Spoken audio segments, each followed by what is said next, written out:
A very good morning to everyone here from the UK. So today we will be talking about something more sensual, something more affectionate. Today we'll be talking about something more, let's say, more soothing. Because the past days it's been about controversies, it's been about hate, it's been about foul, it's been about all that. But today we'll be talking about love. I had this email from a lady in Australia that was about a fortnight ago, but I didn't have time to focus on it. So one of her questions was, "What is love?" And then she did mention that prior to her getting married, she and her partner actually were so in love. They did things together.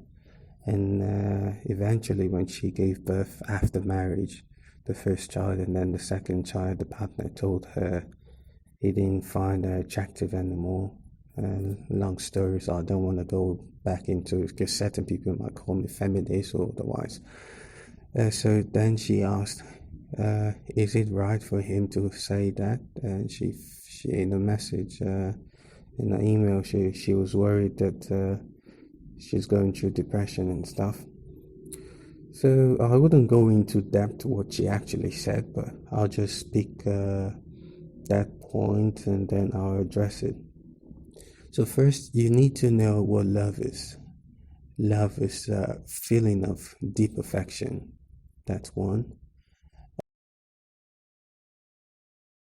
And then there's a huge difference loving someone and actually being in love with someone. There's a huge difference. Although it might sound the same, might sound silly, but it's still the same. Loving someone and being in love with someone, they're two different things. A typical example would be loving soccer, as Americans call it, or loving football, as we call it here. Loving football and then flying to Australia and seeing the football there sucks. Pardon me, saying flying there to Australia and see the football there is not the major sport, and you actually have to adapt for something else, and the something else would be rugby. So in the case of adapting for something else, that doesn't mean you don't love that first thing, football. It just means you were never in love with it, so when you have a better option, you can easily prep for the better option.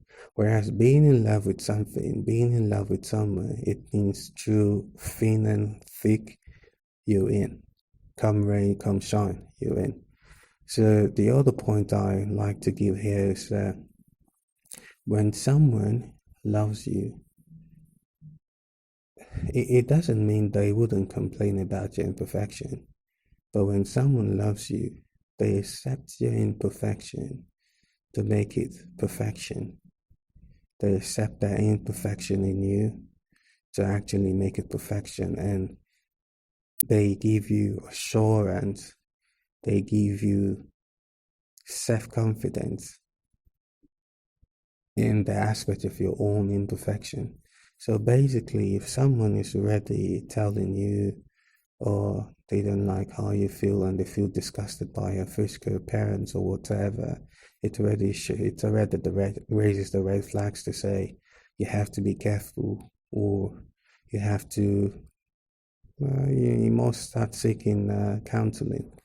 So that's all we have to give for today's response to the Australian lady's email. So we will be dropping another in a few hours. Keep your emails coming and just keep on asking questions. Those you feel we could talk about publicly, then we could definitely post it here. Thanks, and once again, it's Ask. We're here to help you the best way you can. Bye.